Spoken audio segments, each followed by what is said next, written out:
Flo, Allez, Flo, bonjour. Le bonjour. Sporting a hâte de renouer avec la victoire face au Red Star. C'était une équipe qui, au match aller, vous avez posé quelques difficultés, notamment le gardien qui avait été un petit peu un mur infranchissable malgré une nette domination.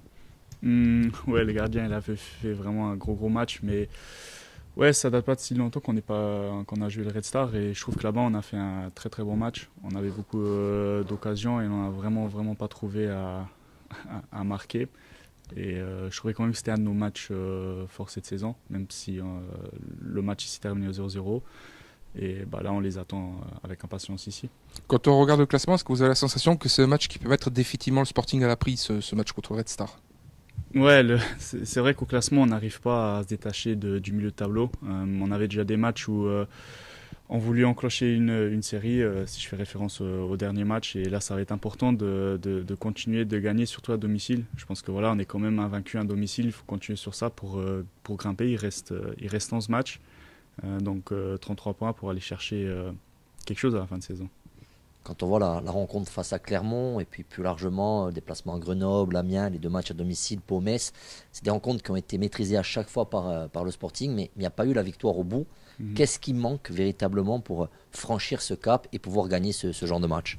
Bah, c'est très clair les 20 derniers mètres. C'est vrai qu'on a nos bases ou nos points forts, c'est vraiment de défendre tous ensemble et à se créer des occasions, parce qu'il faut se dire la vérité, on se crée quand même beaucoup d'occasions ou facilement des occasions. Et après, il faut concrétiser. Après, je parle quand même du collectif. Parce que c'est pas que on pointe beaucoup les attaquants. Oui, c'est leur job. Mais après, il y a tout le groupe. Il y a les latéraux qui doivent peut-être apporter encore plus, être plus juste dans les derniers centres. Les milieux, il faut qu'ils se projettent plus dans les 16 mètres. C'est nous tous. Et c'est vraiment, on va dire, ces derniers 10% qui nous manquent pour aller marquer plus de buts, les occasions qu'on se crée pour les finir et pour gagner ces matchs. Ça va être ça la différence et 11 matchs à faire ces différences, quoi. Quand on voit le nombre de matchs où ça n'a pas forcément basculé du bon côté en fin de rencontre, parfois de l'indiscipline qui a coûté de nombreux points au Sporting, est-ce que ça fait pas beaucoup de points qui ont été laissés en route et des regrets? Ouais, c'est très clair. Comme je dis, on fait des bons matchs, on se concrétise pas beaucoup, mais les équipes ou les adversaires, ils nous posent pas tellement de problèmes. Et c'est souvent nous qui nous mettent dans la difficulté. C'est-à-dire, il y a des expulsions presque à chaque troisième, quatrième, cinquième rencontre. Il y a des pénaltys sifflés. Je me mets avec dans le coup. C'est moi qui fais le pénalty à Grenoble à la fin de match. Et tous ces petits détails individuels font que, par exemple, à Clermont, on les met dans de meilleures conditions contre nous. Alors qu'on maîtrisait le match, surtout en première mi-temps, on faisait un très bon match, on se pénalisait et ça les renforçait. Après, ça, c'est des petits détails. On en a parlé au début de semaine, le coach l'a dit aussi. Voilà, il faut qu'on arrête à faire des petites bêtises qui font que on gagne pas ou on n'avance pas.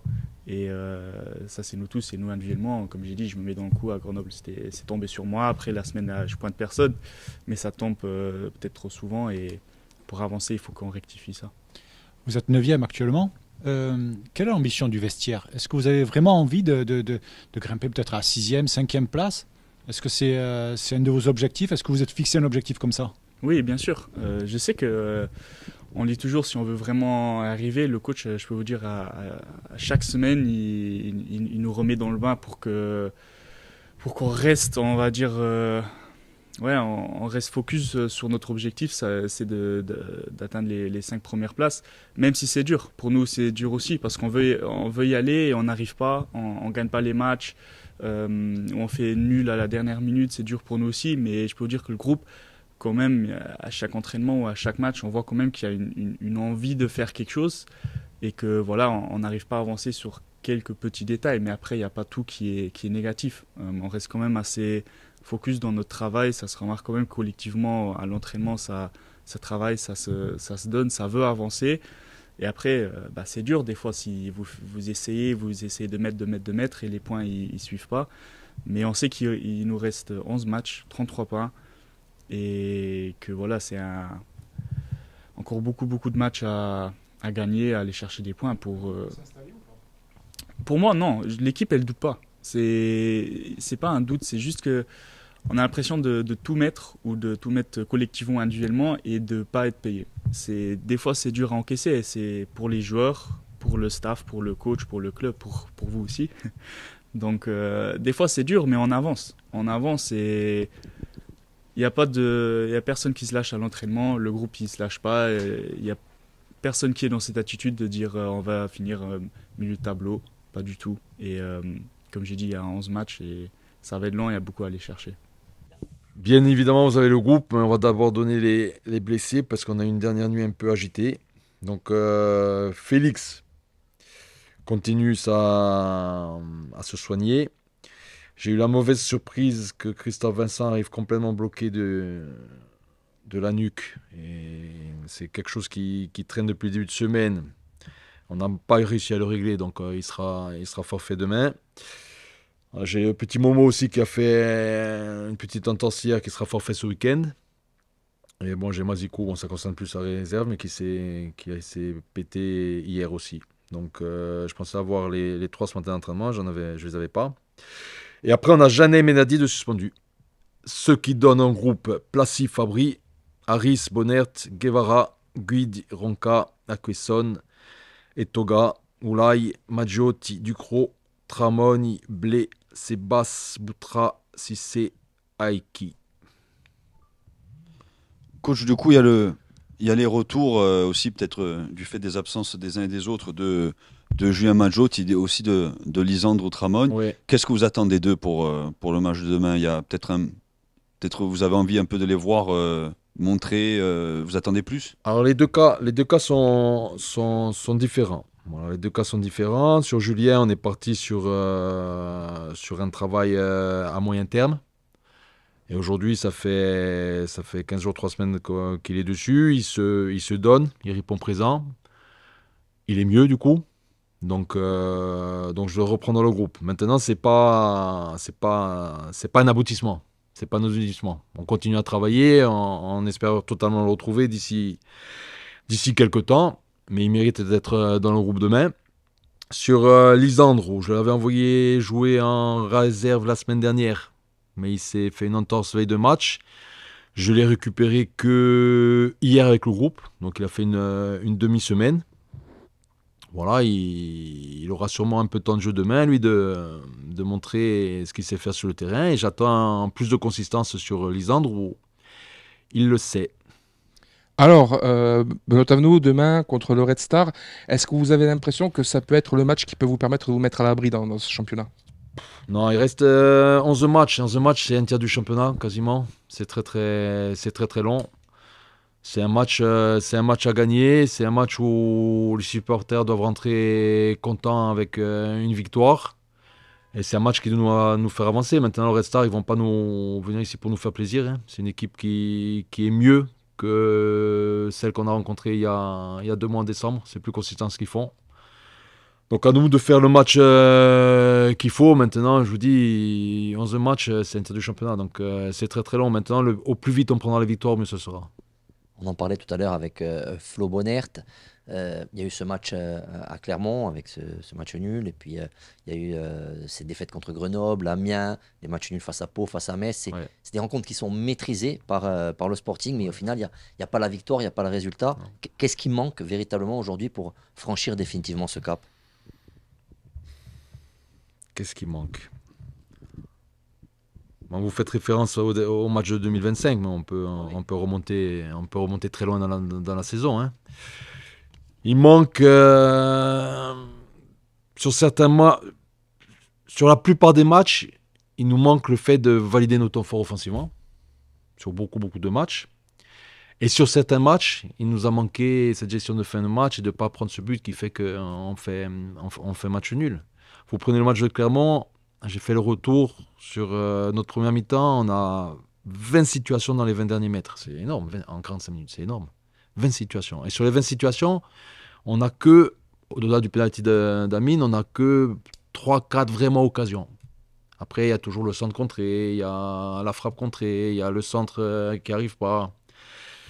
Donc, c'est un peu de maturité, c'est un peu de qualité sur le moment. Aujourd'hui, voilà, il faut être individuellement plus décisif. Voilà, mais c'est nos trois offensifs, c'est nos latéraux qui ont droit à un moment donné de faire plus de bons centres, c'est notre milieu défensif qui à un moment donné est capable de plus finir dans la surface ou par la percussion ou par la course. C'est un tout, hein, et tout ça, ça fait qu'aujourd'hui, par rapport au rapport de force qu'on a sur les matchs, on est plutôt dominant, mais on n'arrive pas à tuer les matchs. Il faut aussi un manque de discipline, de sang-froid.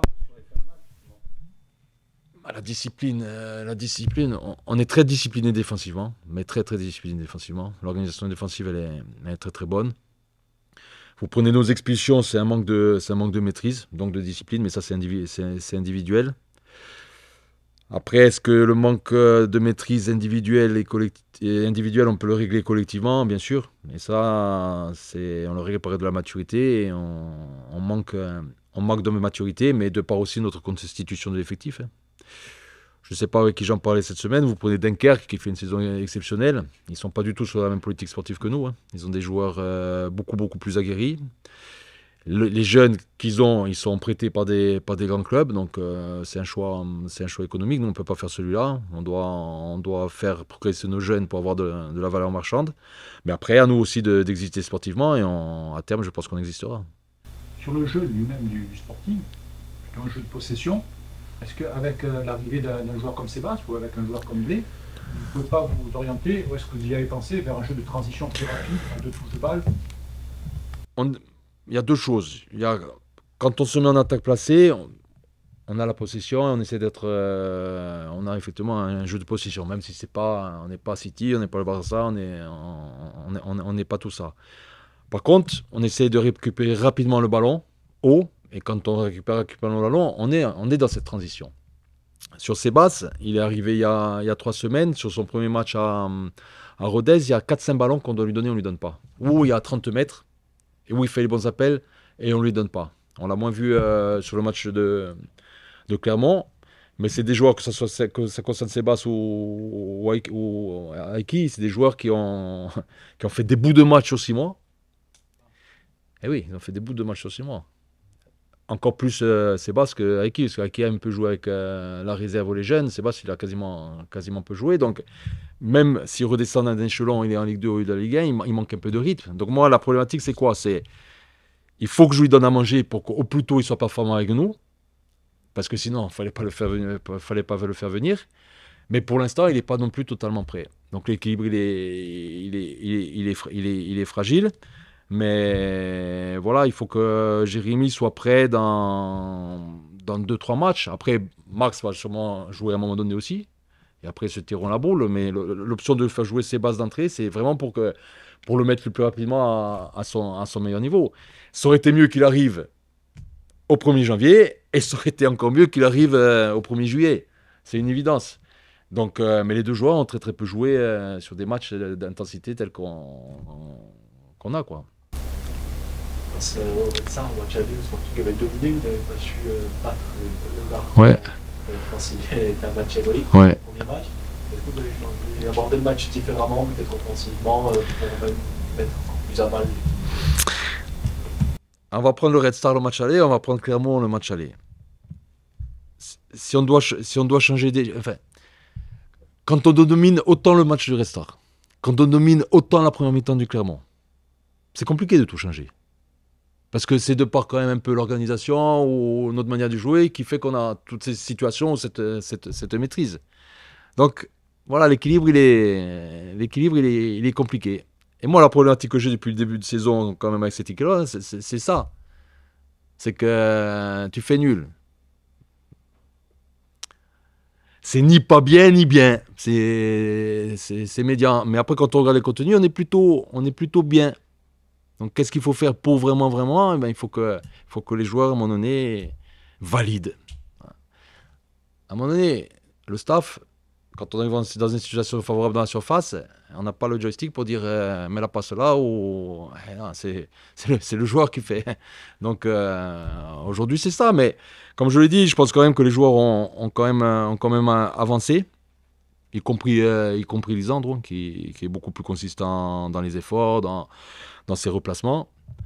Mais comme je le dis depuis le départ, les mêmes joueurs avec avec 20 matchs de plus, ben, c'est plus les mêmes joueurs. Vous prenez tous les joueurs maintenant, si c'est Boutra, tous, Blé, je ne vais pas tout citer, tous nos joueurs offensifs maintenant, vous prenez le début de saison et ce qu'ils font maintenant, dans la globalité, c'est mieux.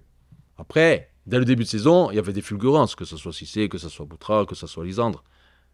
Mais c'est mieux. Est-ce que c'est assez? Non, parce que si c'était assez, on aurait 3-4 victoires de plus. Justement, pour revenir là-dessus, pour la consistance, vous avez 5 matchs à disputer avant la fin du mois de mars, 3 à domicile. Vous pourriez, avec de bons résultats, assurer le maintien mathématiquement. Danger derrière. Mais, vous attendez une évolution encore de votre groupe sur ce mois à venir? Est-ce qu'il y a un objectif un peu fixé? Il n'y a pas d'objectif de points. J'aime pas fixer des objectifs de points parce que à chaque fois je l'ai fait, mais j'ai pas avec eux, je me suis raté. Donc je les fixe pas. Maintenant, l'ambition c'est de faire le meilleur championnat possible et de gagner le plus de matchs possible. Voilà. Et quand on sort d'un match nul frustrant comme on l'a eu à Clermont, hein, même si encore une fois les joueurs à 10 contre 11 ils ont été héroïques, et même à 10 contre 11 on a les situations pour gagner le match. Là, il faut vite regagner un premier match. Parce que la saison, elle est frustrante pour nos supporters, la saison, elle est frustrante pour vous, la saison, elle est frustrante pour le staff, et pour les joueurs, elle est frustrante terriblement aussi, hein, parce qu'on n'a pas beaucoup de choses à leur reprocher au niveau du travail, on n'a pas beaucoup de choses à leur reprocher au niveau de leur investissement. Maintenant, il manque l'étincelle qui fait qu'à un moment donné, ça bascule totalement. En parlant d'étincelle, vous avez mis Loïc Etoga en réserve sur les 2 dernières semaines. Non? Il était suspendu avant. Ouais. Vous l'avez vu lors de la réserve. Est-ce que ça vous a plu, son rendu? Est-ce que passe décisive? Oui. Mais Loïc, à ce niveau-là, c'est quand même un joueur, fiable. Voilà, la saison de Loïc, elle est perturbée par. Il s'est blessé au mauvais moment et il s'est fait expulser 2 fois au mauvais moment. Et là, il s'est pris encore un carton bête là-bas et il va être suspendu la semaine prochaine à 3. Donc il n'y a aucune continuité dans les performances. Parce que je joue pas. Maintenant, c'est un joueur qui doit totalement prendre confiance en lui, qui a un gros potentiel. Et je suis en attente encore de plus de sa part. Au niveau du rendu, pas du travail.